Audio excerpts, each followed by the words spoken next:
अब हम लोग ये पढ़ेंगे कि जब किसी कुंडली में धारा प्रवाहित करते हैं तो उसमें कितनी स्थितिज ऊर्जा संचित होती है, या धारा प्रवाहित करने पर जो कुंडली में संचित स्थितिज ऊर्जा होती है वो कितनी होती है। तो अभी हम लोग पढ़े थे कि जब धारा प्रवाहित करते हैं किसी कुंडली में तो उसमें चुंबकीय क्षेत्र उत्पन्न हो जाता है। चुंबकीय क्षेत्र उत्पन्न होने से चुंबकीय फ्लक्स बद्ध हो जाता है और स्वप्रेरण की घटना होती है उस कुंडली में जब भी धारा प्रवाहित करते हैं। तो स्वप्रेरण के दौरान उसमें एक प्रेरित धारा उत्पन्न होती है जो मुख्य धारा के बढ़ने का विरोध करती है। अतः मुख्य धारा को अपने स्थायी मान तक पहुंचने में कुछ समय लगता है और इस दौरान उसको स्थायी मान पहुंचाने में वैद्युत स्रोत द्वारा है। वह यहाँ पर वैद्युत स्रोत क्या होता है, बैटरी होती है। तो यहाँ पर सब लिखा हुआ है कि बैटरी द्वारा कुछ ऊर्जा देनी पड़ती है और यही ऊर्जा उसमें चुंबकीय क्षेत्र के रूप में एकत्र होती जाती है जो बैटरी प्रदान करती है। उसी ऊर्जा को कहते हैं उसकी कुंडली में संचित स्थितिज ऊर्जा। तो ये याद रखना कि जब किसी कुंडली में धारा प्रवाहित करते हैं तो प्रेरित धारा मुख्य धारा का विरोध करती है। इस कारण बैटरी द्वारा कुछ कार्य करना पड़ता है। बैटरी द्वारा धारा स्थायी करने में कुछ ऊर्जा देनी पड़ती है। यही ऊर्जा उस कुंडली में चुंबकीय क्षेत्र के रूप में संचित हो जाती है जिसे कुंडली में संचित स्थितिज ऊर्जा कहा जाता है। अब इसका फार्मूला निकालेंगे तो फार्मूला बिल्कुल सिंपल सा है। यदि प्रेरित विद्युत वाहक बल E मान लें व प्रेरित आवेश dq मान लें तो बैटरी द्वारा दी गई ऊर्जा dw बराबर हो जाएगा E dq, पहले पढ़ चुके हैं। अब यहाँ पर dq की जगह I dt लिख लेंगे। अगर धारा का मान I हो, I जिस समय धारा प्रवाहित हो रही हो तो dt समय में प्रेरित आवेश I dt हो जाएगा। अब यदि कुंडली का स्वप्रेरकत्व L हो तो L बराबर हम लोग पढ़ चुके हैं, हम ये L इंटू di/dt पढ़े थे।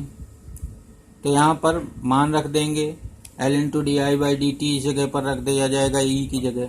तो E की जगह जब रखेंगे यहाँ पर L नहीं दिख रहा है, L इंटू di/dt हो जाएगा, लिखा हुआ है।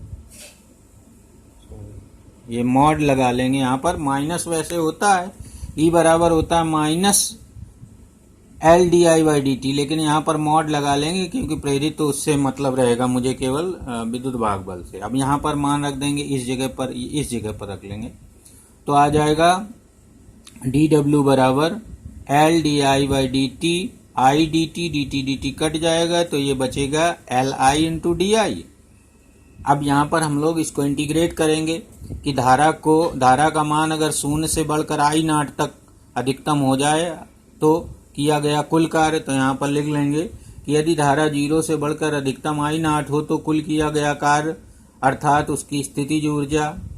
तो U बराबर हो जाएगा W, वही किया गया कार्य। यहाँ पर इंटीग्रेशन dw का W हो जाएगा और इसको इंटीग्रेट कर देंगे 0 to I0 तक, क्योंकि धारा का मान 0 से I0 तक बढ़ा है।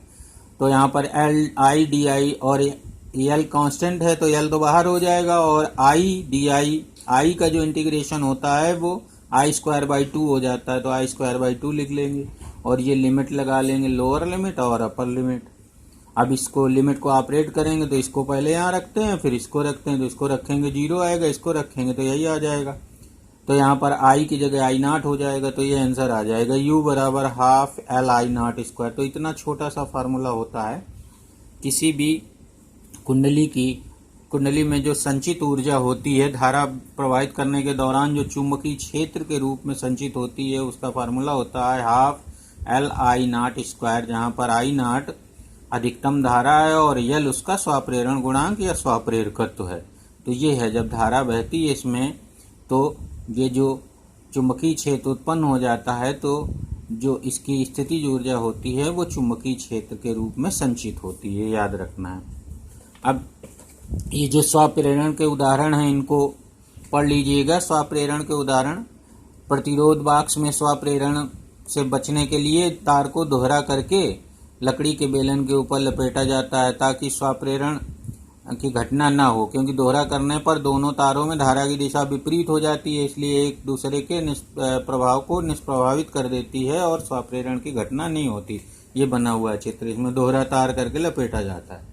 तो धारा जब बहती है तो दोनों तारों में अपोजिट डायरेक्शन में विपरीत दिशा में बहती है तो जो स्वप्रेरण की घटना नहीं होती। तो ये क्या है, एक पोस्ट ऑफिस बॉक्स है, तो अब पहले प्रैक्टिकल होता था पोस्ट ऑफिस बॉक्स का, अब प्रैक्टिकल नहीं होता पोस्ट ऑफिस बॉक्स का। तो इसमें भी होता है कि इसमें भी जो प्रैक्टिकल करते हैं जब इसमें, तो स्वप्रेरण की घटना से बचने के लिए जब हम प्रैक्टिकल स्टार्ट करते हैं, जब हम परिपथ में धारा प्रवाहित करते हैं, तो पहले हम लोग सेल की कुंजी दबाते हैं और बाद में धारा मापी की, और जब बाद में जब छोड़ते हैं तो पहले हम लोग धारा मापी की कुंडली छोड़ते हैं, वो की माने कुंजी छोड़ते हैं, और बाद में सेल की, ताकि उसमें विक्षेप न उत्पन्न हो पाए स्वप्रेरण की घटना के कारण, अर्थात स्वप्रेरित धारा के कारण। तो ये दोनों उदाहरण हैं, इसको और डिटेल में किताब से देख लीजिएगा।